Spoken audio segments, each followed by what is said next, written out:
Je lis du livre de Jean, chapitre 14, les versets 30 et 31, ce qui suit. Que dit la parole de Dieu?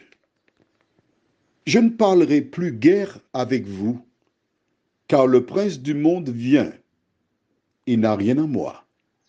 Mais afin que le monde sache que j'aime le Père et que j'agis selon l'ordre que le Père m'a donné, levez-vous, partons d'ici. Notre thème, c'est Prince du monde. Prions. Notre Seigneur et notre Dieu, combien nous te sommes reconnaissants pour ce privilège que nous avons aujourd'hui de découvrir ta parole. Merci Seigneur de nous aider à comprendre qui est le Prince du monde.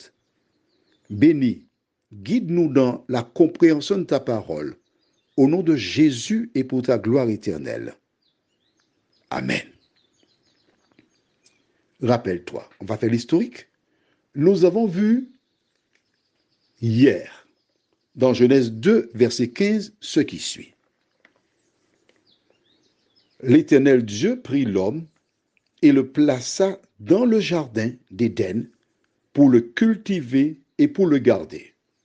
Je t'ai expliqué hier que l'homme était le gérant. Il avait reçu ce pouvoir du Père.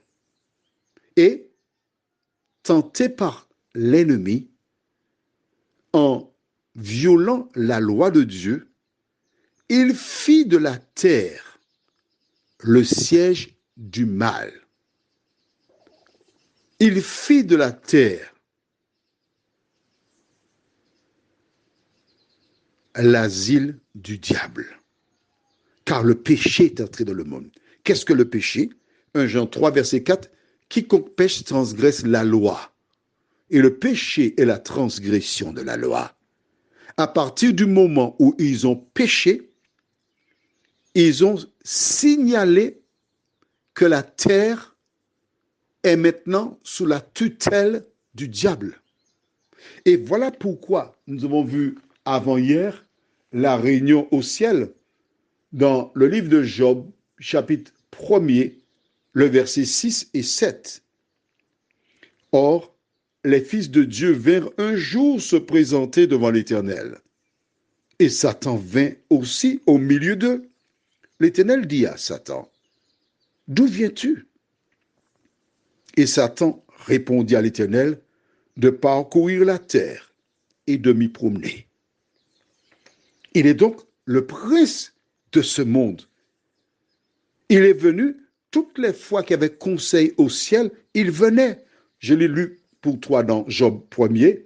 Dans Job chapitre 2, au verset 15, que s'est-il passé?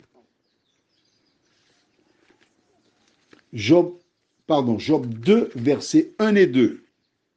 Or, les fils de Dieu, j'ai bien dit Job 2, versets 1 et 2. Or, les fils de Dieu vinrent un jour se présenter devant l'Éternel, et Satan vint aussi au milieu d'eux, se présenter devant l'Éternel. L'Éternel dit à Satan, « D'où viens-tu » Et Satan répondit à l'Éternel, « De parcourir la terre et de m'y promener. » Il n'a jamais cessé de parcourir la terre et de se promener. Et c'est pourquoi que Jésus dit qu'il est le prince de ce monde. C'est lui qui règne sur terre. Beaucoup de personnes conduisent des véhicules. J'ai reçu un témoignage d'une dame qui raconte comment l'ennemi a ses propres ingénieurs qui inventent les modèles des véhicules et qui transmettent à celles et ceux avec qui il a un pacte. Plusieurs produits qui sont tendances, que des gens recherchent. Beaucoup de ces produits, je dis bien beaucoup, pas tous, je ne peux pas dire tous puisque je ne les connais pas tous. Beaucoup de ces produits sont proposés, inventés par lui. Les chanteurs, mais tu as entendu à plusieurs reprises, ceux qui veulent rester au haut de l'affiche doivent passer par lui. Pourquoi? Parce qu'il est le prince de ce monde. C'est lui qui donne. Il s'est présenté devant Jésus pour offrir aussi à Jésus. Donc si Jésus qui est le Sauveur, Jésus qui est Dieu, il a osé se présenter devant lui, qui es-tu pour qu'il ne cherche pas à te tenter? Il est le prince de ce monde. Si tu veux suivre l'ennemi, tu finiras comme lui. Je t'invite à ne pas suivre le prince de ce monde, mais à découvrir, aimer le prince de la vie, Jésus de Nazareth. Prions. Notre Seigneur et notre Dieu, combien nous te sommes reconnaissants pour la joie de te connaître. Combien nous te sommes reconnaissants d'avoir la parole qui nous enseigne, qui nous instruit. Elle nous permet de comprendre ce qui se passe actuellement sur cette terre. Quand nous regardons pour la réforme des retraites, qu'on cherche à favoriser les riches et les petits devront se contenter des miettes, Seigneur. Si certaines personnes sont offusquées, cela me réjouit parce que je comprends mieux la parole de Dieu qui dit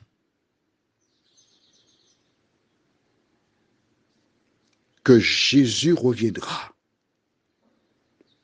pour faire justice à toutes celles et ceux à qui on fait des injustices. Notre Seigneur et notre Dieu, nous te présentons nos vies. Notre avenir est caché en toi. Permets que celles et ceux qui t'ont choisi pour sauveur personnel n'oublient jamais que tu nous dis, ne vous inquiétez de rien.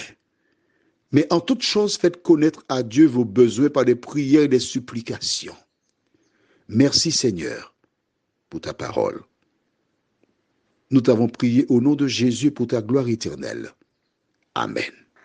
Je te souhaite une bonne journée.